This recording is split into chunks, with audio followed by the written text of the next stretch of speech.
Hi friends, welcome to Soujanya Kiran vlogs. Thumbnail చూశారు కదండి. ఉస్మానియా యూనివర్సిటీలో ల్యాండ్స్కేప్ గార్డెను మేము తరచూ వస్తుంటామండి. ఆదివారాల పూట సాయంత్రం పూట ఈ యూనివర్సిటీలోకి రెగ్యులర్గా వస్తుంటాం. మీరు చూస్తున్నది arts college. So arts college దగ్గర కూడా మంచి ల్యాండ్స్కేప్ గార్డెన్ ఉంది. కానీ మేము దీనికి ఆపోజిట్లో ల్యాండ్స్కేప్ గార్డెన్ ఇంకోటి ఉంటుంది, దానికి చూడడానికి వచ్చాము. రెగ్యులర్గా ఈవినింగ్ పూట వాకింగ్ వస్తుంటాము ఆదివారాల పూట. సికింద్రాబాద్ తార్నాక దగ్గరలో ఈ ఉస్మానియా యూనివర్సిటీ ఉండడం చాలా అదృష్టంగా ఫీల్ కావాలండి. ఈ ల్యాండ్స్కేప్ గార్డెన్ కామన్ పీపుల్ కూడా అలా ఉంది.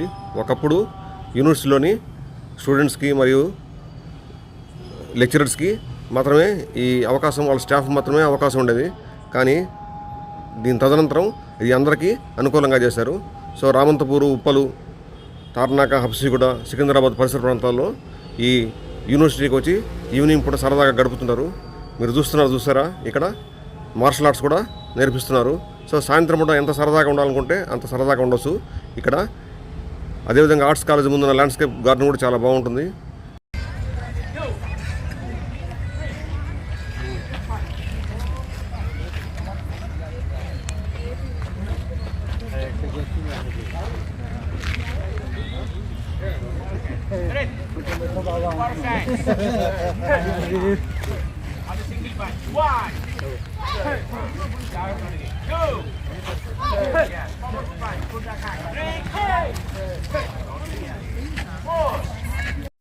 ఈ ల్యాండ్స్కేప్ గార్డెన్ చాలా ఆహ్లాదంగా ఉంటుందండి. అదేవిధంగా ఆర్ట్స్ కాలేజ్ దగ్గర ఉన్న సరస్వతి టెంపుల్ కూడా చాలా బాగుంటుంది. సో ఆధ్యాత్మికతకు చాలా బాగుంటుంది ఈ యూనివర్సిటీ. సో వాకింగ్ చాలామంది వచ్చారు, చాలా బాగుంటుందండి. మంచి గ్రీనరీ ఉంటుంది. సో వాకింగ్కి చాలా అనుకూలమైన ప్లేసు. అదేవిధంగా ఈ యూనివర్సిటీ గురించి మనం తెలుసుకోవాలనుకుంటే, ఈ యూనివర్సిటీ 1918 ఆ టైంలో నవాబు ఉస్మాన్ అలీ ఖాన్ దీని యొక్క వ్యవస్థాపకుడు అండి. అందుకే దీనికి ఉస్మానియా యూనివర్సిటీ అని పేరు వచ్చింది. ఇది అరౌండ్ 1600 ఎకర్స్లో ఈ యూనివర్సిటీని నిర్మించారు. ఈ ల్యాండ్స్కేప్ గార్డెన్స్, అదేవిధంగా ఈ ఆర్ట్స్ కాలేజ్ చుట్టూ పరిసరాలతో, తోటలతో చాలా బాగుంటుంది. వీక్ డేస్లో మనము డే టైం చూసినట్లయితే స్టూడెంట్స్ ఎక్కువగా ఈ పెద్ద పెద్ద పచ్చని చెట్ల మధ్య చదువుకుంటుంటారు, కుర్చీలు వేసుకుని కూర్చొని చదువుకుంటారండి. సార్ చాలా బాగనిపిస్తుంది అప్పుడు ఆ టైంలో.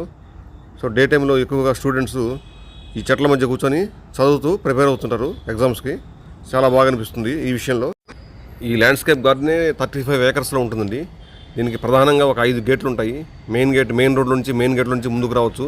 అదేవిధంగా సైడ్స్లో నుంచి, బ్యాక్ సైడ్ నుంచి ఆ విధంగా ఒక 5 గేట్స్ ఉంటాయి. ఈ గేట్లోకి ఎంటర్ అయితే ఈవినింగ్ పూట 7 దాకా మనం వాకింగ్ కానీ సరదాగా గడపడానికి ఖచ్చితంగా ఈ ల్యాండ్స్కేప్ గార్డెన్కి రావచ్చు. పెద్ద పెద్ద వృక్షాలతో, పక్షుల కిలకల రావాలతో చాలా బాగుంటుంది. ఈ యూనివర్సిటీలో ఆర్ట్స్ కాలేజ్ చాలా బాగుంటుందండి. దాని స్ట్రక్చరు చాలా బాగుంటుంది. ఆర్కిటెక్ట్ స్ట్రక్చర్ చాలా బాగుంటుంది. దాని ముందున్న గార్డెన్ కూడా చాలా బాగుంటుంది. దాని పక్కనే సరస్వతీదేవి టెంపుల్ ఉంటుంది. ఆ టెంపుల్ కూడా మనం వెళ్ళవచ్చు. లైబ్రరీ ఉంటుంది మనకి. యూనివర్సిటీలోకి ఎంటర్ అయితే లైబ్రరీ, ఆర్ట్స్ కాలేజీ, తర్వాత మెడికల్ కాలేజీ, హాస్టల్స్ అన్నీ కనిపిస్తాయండి.